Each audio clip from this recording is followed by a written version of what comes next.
All right, so in today's episode, we're going to be covering Vincent van Gogh. And just to address the pronunciation as well, we're American, we're living in the US, so we're going to be pronouncing his name Vincent van Gogh. And I know that's a little controversial in the art world as far as pronunciation goes, but just for the sake of ease and so that we're not butchering his name constantly through this episode, we're going to be sticking with the US American pronunciation, phonetic pronunciation. As we get started digging into Vincent's story and some of the mysteries clouding the details, we want to welcome you to the Whispering Gallery. Emily and I have been digging into the mysterious and sometimes worrisome stories surrounding one of the most famous painters of the Impressionism period, Vincent van Gogh. Vincent was born in the Netherlands, where he was taught art at home by his mother. Later he attended formal art training, and as a young man, his most sincere wish was to become a preacher, but with time, he chose to focus instead on his art. Vincent moved all over Europe, from Paris, France, to London, England, the Netherlands, and many other places, which we'll talk about further. I think it was Theo who had called Vincent's mood shifts storms when writing to his sister while he and Vincent were roommates in Paris. During this time, it became clear that Vincent would often experience two distinct states, the difficult one being called storms. The commonly known stories are like the low-hanging fruit people can make jabs at or find amusing. When you think about this as being a man's life, about not pointing fingers and making snap judgments, and you dig past the surface, it's more complicated. And some of the stories may not be what they seem. So please stay with us and join us as we find out more about Vincent's storms, his history, his paintings, his love of yellow, and the halos he would sometimes paint around things like in the sky of the Starry Night painting. We'll introduce hypotheses about the mixes of physical and mental health, and explore extenuating circumstances that ratcheted things up, like the anise-flavored spirit called absinthe, his kindness and maybe sensitivity and understanding for how it would be if he was in someone else's shoes, without the attitude of, it sucks to suck, as many might dish out, but instead feeling compassion. It's food for thought.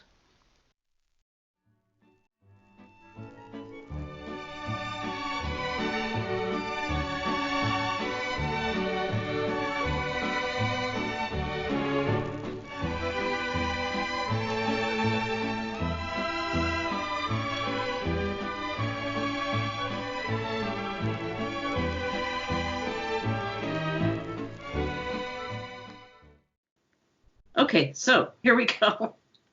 He lived from 1853 to 1890 and died at the age of 37. And I'm not sure what to say about all of these European names because he moved all over in Europe. He lived 10 places in the Netherlands, 4 places in England, 4 places in France, and 6 in Belgium. And sometimes he'd be moving within the same city. So one of the articles I read had called it his nomadic life, that he just, not to mention traveling and visiting Theo, or in one of the books they pronounced his name Theo. Mm-hmm. And I looked it up on Google Translate and they were saying Dio. So I'm not sure that I could count on Google Translate to help me pronounce the names of things in Dutch, or I'm sure a lot of it is accurate. We've used them before. It's a lot of different pronunciations though. So I think just if we just take our best phonetic shot and with the disclaimer at the beginning, hopefully that'll be okay. Yeah. Well, I have these broken out by the Netherlands, England, France, and Belgium.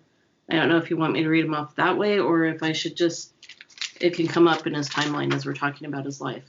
Do you just want to run through a general timeline? Yeah, that's what you had first. Okay.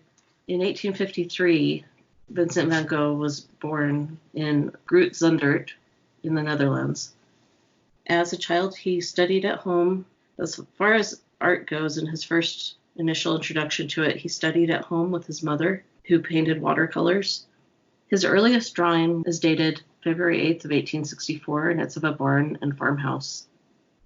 And while people may think of Vincent's art as very loose and flowing and intense, It does seem, if you look up his drawings and other works, he is able to do a fine rendering, and it's not always impressionistic. While he was an impressionistic artist, he did have training, and we'll get into that later.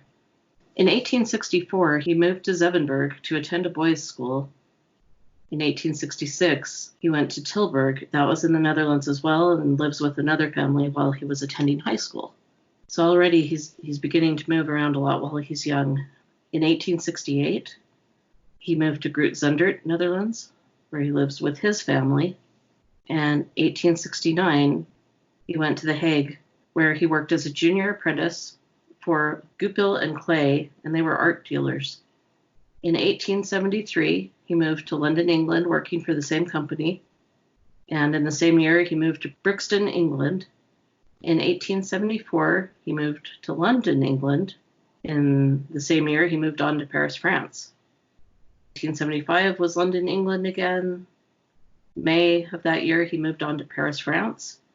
And in 1876 that is, he moved on to Etten, Netherlands. This was when he was fired from Goupil and Clay, and he went to live with his family in their new home. I believe it was a parsonage. In 1876, in April, he moved to Ramsgate, England. And in June of that year, he went to Isleworth, England. And by November 19th, he is teaching Sunday school and preaching. And during this time, he had been studying to do this, and it was his great passion. And you know how he was lit up about art. He was just as lit up about becoming a preacher and studying. And I believe he studied Latin and Greek. And so he was a well-educated guy, as far as the languages he could speak. And there were some conditions they said that he may have had about his letter writing that we'll get into later. So in January of 1877, he moved to Dordrecht in the Netherlands, and he worked as a general assistant for the Blues and Van Bram bookshop.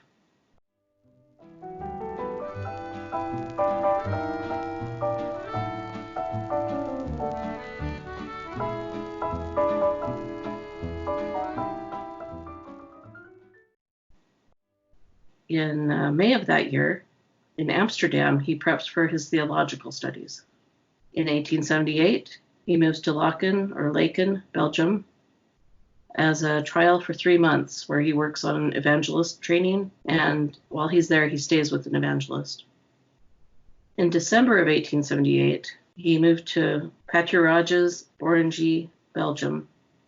This poor guy, picking up and hauling around all the time, man, that's gotta be hard. In December, he moved in with a farmer in Belgium, and let's see, then he stays with an evangelist miner, and I believe that's when he worked with preaching to the miners, and he lived kind of in the same situations that the miners lived. He left the room that he was staying in and lived as the miners did and taught them. Let's see, it looks like he stayed in Belgium. He was in Brussels in 1880. In 81, he went back to the Netherlands in The Hague, and he left after a huge argument with his father. And so he rents a room in 82 in The Hague. And then he moves again in September and stays in the Netherlands, just another city, Hague in Drenthe.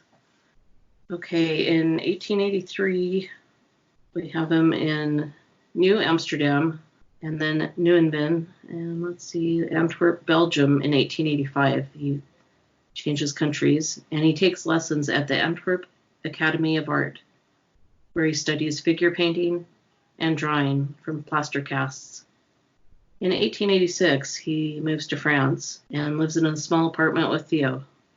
Also, in one of the books I read, they pronounced his name Theo. In June in Paris, they moved to a larger apartment. In 1888, he moves to France, Arles, where he has a studio, and in May of that year, he signs the lease for the Yellow House. And this is the house that he stays at with Gauguin. Let's see, in May, he has a temporary room and then moves on in September into the Yellow House. In October, Gauguin moves in, and by December, he's in the hospital in Arles. In December, same month, Gauguin departs for Paris. In 89, same city, he returns to the Yellow House from the hospital. This is kind of a lot of moving around right towards the end, but within the same country, I believe. In February of 89, he goes back to the hospital after a second attack. And I believe this is of his, related to his health and mental issues that were going on that all seemed kind of tied together. In late February, he was confined to the hospital based on a citizen's petition against him. In April, there was flooding at the Yellow House, and in May, he created up a bunch of paintings and sent them to Theo.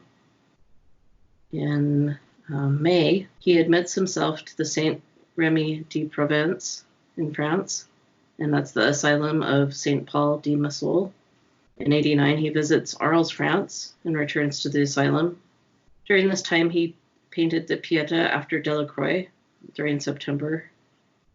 In February of 1890, he visits Arles, France, returns to Saint Remy, and returns to the asylum. In May, he is discharged and goes to Paris, France. Then Evers-sur-Oise, France. And in July 1890, he passes away.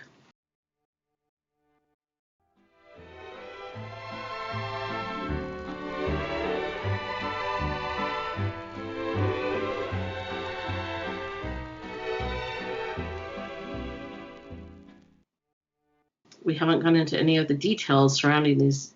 It gets kind of complicated, and there's different theories and hypotheses about what actually went down with him, and that maybe he wasn't quite as crazy as people like to put him off as, that other things may have happened. So I guess as we dig into this, we can bring those things up, and people may have heard about these things or not. It was eye-opening to me, and some of it made sense. Some of it I could see through the things that he was dealing with, the mania and things. Mm-hmm.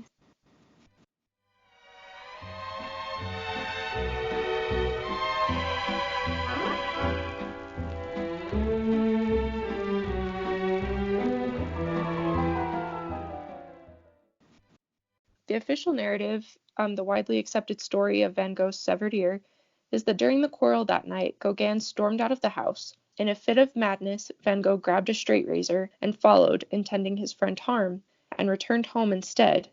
There he used the weapon on himself, slicing off one ear. He wrapped the wound and delivered the appendage to a maid at the town brothel. In the morning, the police had him taken to the hospital. Gauguin subsequently packed his bags and left for Paris. That's a quote from vincentvanGogh.org. So, yeah, that's, I think, maybe one of the most famous stories or anecdotes, so to speak. It's not an anecdote, really. But one of the stories that people hear about Vincent, that he was this artist that cut off his ear, and that's what we know about him. And you see the picture of him in the hat with the bandage over his ear. Yeah, when I was little, we had in elementary school, like, art days, and they'd, like, focus on different artists. And when they talked about Van Gogh, that was really all they covered. This crazy artist who was so passionate that he cut off his ear, and it was like, okay, they didn't present you with any other information, so that's kind of all, like, I was exposed to until I got to college, really. There were other circumstances in his life. Mm-hmm. One of the major theories that I heard of in reading the Van Gogh brothers, it was Vincent and Theo, the Van Gogh brothers was the name of the book. And I listened to it. I didn't read it. It was a book on tape. And in it was, and in the movie also of Van Gogh loving Vincent, the recent one that was painted, the whole movie. Basically, it was presented that after the argument that they had, and they had a lot of stormy discussions and arguments, and Vincent was a pretty intense guy. So they, like you said, they had their argument, Gauguin left, and Vincent followed with this, I think it was a straight razor. Mm-hmm. And so the thing that was offered up is that Gauguin was a fencer and brought his foils with him to, I think they were in the south of France at the Yellow House. Uh-huh. And so the idea being that perhaps Gauguin sliced off Vincent's ear in an argument or similar, meaning harm or rage, and that Vincent covered for him. So that's... And that's kind of from what I understand, it's kind of a conspiracy through his whole life that he was possibly, I use the word victimized loosely, but victimized, and then he covered for people, Yeah. along with his death, and I mean, which we'll get into later, but with his ear, with his death, like if those are true, then it seems like he was really just trying to like protect people. Yeah, and he seemed to be a very kind person. When you hear about a lot of the things through his life, I don't think it's that far out there to think that that's a possibility. Yeah, so I don't know. So as far as the ear goes, that's one of the things that I heard. Nobody says necessarily that it's true. It's just kind of, what if is what they're thinking about it. Mm-hmm, for sure.